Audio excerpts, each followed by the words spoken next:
بنت صلاح الدین صاحبہ کراچی سے پوچھ رہی ہیں جی کہ عاشورہ کے دن دسترخوان وسیع کرنے کا کیا مطلب ہے، کیا یہ سنت ہے؟ اس کی وضاحت۔ جی یہ ایک روایت میں ہے، اور جو روایت مقبول درجے میں ہے، من وسع فی عیالہ یوم عاشوراء وسع اللہ لہ یوم القیامہ، او کما قال علیہ السلام، کہ جو اپنے اہل عیال پہ عاشورہ کے دن ان کے رزق میں وسعت کرے گا تو اللہ تعالیٰ اس کے لیے وسعت فرمائیں گے۔ اس لحاظ سے یہ بات تو ٹھیک ہے کہ یعنی اس کو ہم سنت بھی کہہ سکتے ہیں کیونکہ مقبول حدیث سے ثابت ہے، اور لہذا سنت ہوگی۔ اللہ کے نبی صلی اللہ علیہ وسلم کا ارشاد ہی سنت ہوتا ہے، یا آپ کا عمل سنت ہوتا ہے، یا آپ کا خاموش رہنا، یہ تین چیزیں سنت ہوتی ہیں۔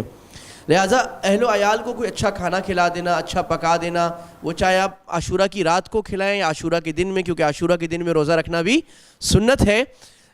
البتہ اس میں جو لوگوں نے بنا لیا ہے کہ حلیم پکانا، کھچڑا پکانا، یہ بالکل غلط ہے، کیونکہ یہ اہل بدعت کا شعار بن چکا ہے۔ لہٰذا حلیم اور کھچڑا اس قسم کی چیزیں جو کچھ بدعت والے لوگوں کا شعار ہو، اس کو وہ پکانا جائز نہیں۔ ویسے آپ کوئی اچھا کھانا بنا لیں، اور ویسے بھی اپنے گھر والوں کو کبھی کبھی اچھا کھانا کھلانا، ان کی دل خوش کرنا، دل جوئی کرنا، یہ مستقل سنت ہے۔ اسی نیت سے آدمی کرے تو اس میں ثواب ملتا ہے۔ حدیث میں آتا ہے اگر آدمی کسی غیر پر صدقہ کرے ایک ثواب ہے، اور اپنے رشتہ داروں پہ صدقہ کرے تو 2 ثواب ملتے ہیں۔ تو اپنے بیوی بچوں پہ آپ جب خرچ کیا کریں تو اس میں 2 ثواب کی نیت کیا کریں۔